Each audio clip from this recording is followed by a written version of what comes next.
Hello guys! Magandang araw po sa inyong lahat. Andito na naman ako sa harap ninyo para magbigay na naman ng isang impormasyon na baka hindi nyo pa nalalaman. Pero bago ko simulan, ako po yung humihiling lamang ng kaunting pabor na i-subscribe ang maliit na channel ni Ate Estela ninyo. Pakiclick na rin ang notification bell para sa susunod. Updated po kayong lahat sa mga ibabahagi ko pang mga ibang impormasyon na baka mapagkunan nyo man lang ng kaunting idea. Maraming salamat po sa inyong lahat.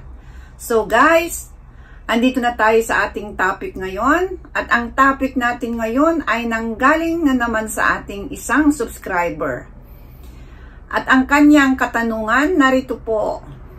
Madam Estela, ano po ang mga senyales kapag wala pang karanasan sa talik ang isang babae?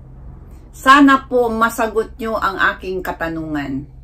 So guys, yan po ang kanyang tanong, kung paano ba daw malalaman o ano ba ang mga senyales na ang isang babae ay wala pang karanasan o virgin pa kung tawagin ano. Pero paalala lang po guys, hindi po natin malalaman kung virgin ba.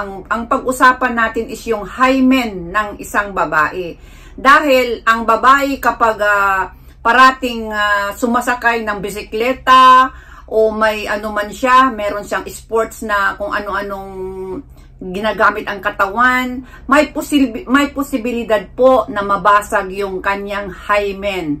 Hindi po yun ang binabasihan kung ang babae ay virgin pa o hindi. Ang pag-uusapan natin dito kung meron na siyang karanasan na talagang yung may kontak o pumasok na talaga sa kanyang kuweba ang ari ng isang lalaki. No, yun ang pag-uusapan natin, hindi tungkol doon sa hymen. Kaya, pero yun na rin yun, virgin din yun, no, ang ibig sabihin, wala pang nakakagalaw sa kanya. So, narito, sasagutin ko po ang iyong katanungan. Ang pagiging walang karanasan sa talik ay maaring magpakita ng iba't ibang indikasyon na maaring matukoy o makita sa pag-uugali ng isang babae.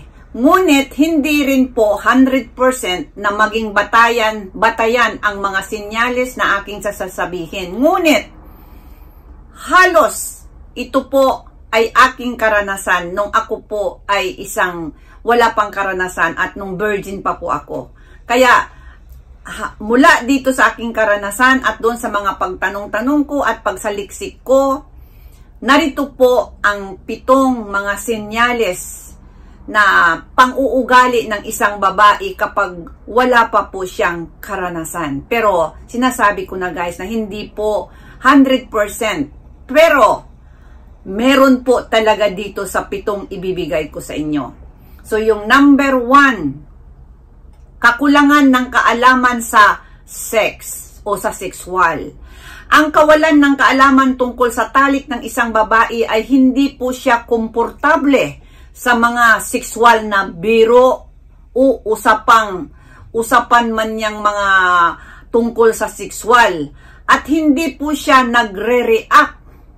Kaya maaring ito ay senyales na hindi pa siya nagkakaroon ng karanasan sa talik. So yan po guys ang number 1 natin, kakulangan ng kaalamanan sa ano. Kaya kahit biruin mo siya o pag-usapan man niyang mga tungkol dyan sa bagay na yan, naiilang po siya. No? Hindi po siya yung talaga tudo bigay rin na maraming reaksyon. Kaya isa po yan ang senyales na baka wala pa siyang karanasan. At ang number 2 naman, pagiging mahiyain o kaba. Ang mga babae na walang karanasan ay maaring magpakita ng mga senyales ng kaba o kahihiyan kapag ang usapan ay nauuwi sa sexual na mga bagay. So isa po yan guys, ano? Dahil yun din ang nangyayari sa akin noon na talagang nahihiya ako. Ayaw kong sumali sa mga ganyang usapan.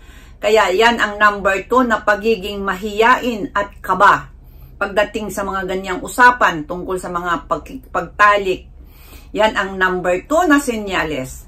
Number 3 naman, magiging conscious sa katawan. Conscious po siya sa katawan niya. Minsan, ang isang babae na walang pangkaranasan ay maaring maging conscious sa kanyang katawan, lalo na sa aspeto ng pagbibihis o pagpili ng mga damit ng kanyang susuotin. Ang ibig sabihin, nandoon pa rin yung pagka-Maria Clara niya na hindi talaga yung labas talaga yung mga bituka ng katawan, yung mga manamit siya na yung talagang parang liberated na talaga. Nandoon pa rin yung pagka-conservative talaga nang wala pa talagang karanasan. Ang ibig sabihin to, wala pang pumasok sa kanyang kuweba na batuta. Ang ibig sabihin. So, yan po yung number 3, no? Pagiging conscious sa kanyang katawan, pamimili ng mga kasuotin niya. At ang number 4 naman natin, hindi marunong ng mga paggamit ng mga contraceptives na tinatawag. Yung ibig sabihin, yung paano kung hindi mabubuntis. Hindi niya po alam ito, yung mga contraceptives method na sinasabi, no? Para hindi mabuntis. Kung walang karanasan sa sexual, maaring hindi pa alam ng isang babae kung paano gamitin ang mga contraceptive methods na sinatawag o kung paano mag-prepare sa posibleng sexual na aktibidad. Ano bang ibig sabihin? Kapag siya po ay unang makikipagtalik ang isang berhen o wala pang karanasan, hindi niya pa alam yung mga kung ano-ano yan, maggamit ng mga kondom, mga kung ano-ano, mas hindi pa niya alam. Meron tayong mga, sa ngayong panahon na to, meron nang nakakaalam na mga kababaihan, pero ngunit kapag wala pang karanasan, tapos una pa lang niyang maranasan, malalaman ng isang lalaki talaga na innocent talaga siya, wala siyang kaalam-alam, ako ba'y mabuntis? Kaya yun, nangyayari na nga yung mga kabataan na nabubuntis na lang, kasi nga hindi talaga alam, dahil nung unang karanasan nila, innocent talaga sila. Kaya malalaman talaga ng isang lalaki siguro kung wala pang karanasan ang babae kapag nakita nyo lahat itong sinasabi ko, pag narinig nyo. So yan po, no, hindi po niya alam kung paano maggamit ng mga proteksyon para mabuntis siya. At ang number 5 naman natin, kakulangan sa komunikasyon. Maaring mahirap sa isang babae na magkaroon ng malalim na pag-uusap tungkol sa sexualidad, pangangailangan at kagustuhan. So, yan po yung number 5 natin na kakulangan sa komunikasyon. Yun na nga, hindi po siya talagang open-minded tungkol pagdating sa mga usaping mga ganyan pagtatalik. Wala po siyang idea. Wala talaga. At kung meron man, yun na lang, siguro naririnig na lang niya yun. Iba talaga yung meron ka ng karanasan sa tingin ko. So, yan po yung number 5, kakulangan sa komunikasyon. At ang number 6 naman, umaasta na parang bata. Yun, isa po ito. Umaasta po siya na parang bata. Sumasali po siya sa mga grupo ng kaibigang mga bata. Hindi ko po sinasabi yung yung batang-bata.